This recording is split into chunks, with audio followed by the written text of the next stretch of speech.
उद्धव ठाकरे साहब को मैं और हम जो सब कार्यकर्ता हैं उनसे मिले।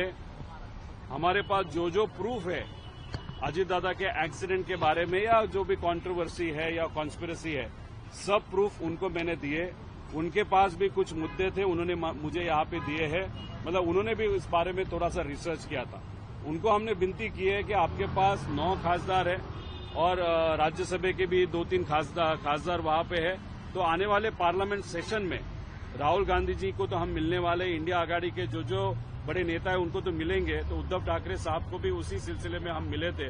उनको रिक्वेस्ट की कि यहाँ पे महाराष्ट्र में एफआईआर नहीं हो रहा, उसके बारे में भी आप थोड़ा सा आपके पक्ष से आवाज उठाइएगा। राउत साहब वहां पे आवाज उठा रहे हैं। उसी के साथ ये जो इंक्वायरी चल रही है वीएसआर का, कोई न कोई तो भी वीएसआर को बचा रहा है, डीजीसीए का अधिकारियों को बचा रहा है और सीबीआई के माध्यम से भी अभी तक इंक्वायरी वहां पे शुरू नहीं हुई।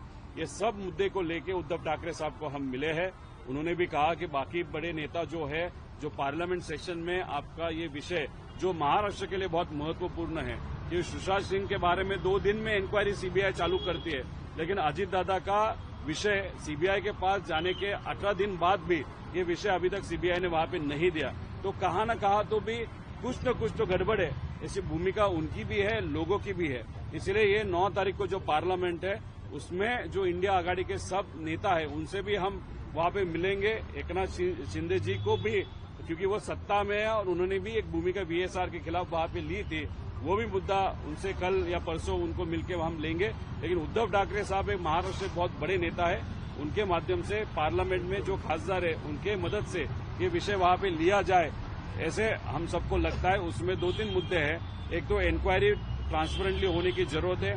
सेक्शन 12 के अंतर्गत दादा के एक्सीडेंट की भी इंक्वायरी और एयर इंडिया का भी इंक्वायरी जो है 12 रूल के अंतर्गत होना बहुत इम्पोर्टेंट है। सीबीआई इंक्वायरी के बारे में भी। और तीसरी बात, अगर टीडीपी का जो नेता है वो अगर मंत्री है और टीडीपी के वीएसआर के अगर रिलेशनशिप है और वो और डिटेल में कैसे रिलेशनशिप है, आज प्रेजेंटेशन मैंने वहां पे दिखाया। तो अगर ऐसा है तो मंत्री को वहां पे रहने का कोई भी अधिकार नहीं है, क्योंकि ट्रांसपेरेंटली इंक्वायरी ये नहीं होगी, ऐसे हम सबको डाउट है। ये भी विषय हमने उद्धव ठाकरे साहब के सामने आज यहाँ पे इस बैठक में जो 45 मिनट तक बैठक चली उसमें वहां पे हमने लिया है। राष्ट्रवादी के नेता के इलेक्शन सामने आ रहे हैं नहीं, इनके साथ मतलब उद्धव ठाकरे साहब के साथ जो चर्चा हुई सिर्फ और सिर्फ इस इंक्वायरी के बारे में चर्चा हुई थी। बाकी कोई भी राजकीय पॉलिटिकल मुद्दा वहां पे हमने नहीं लिया।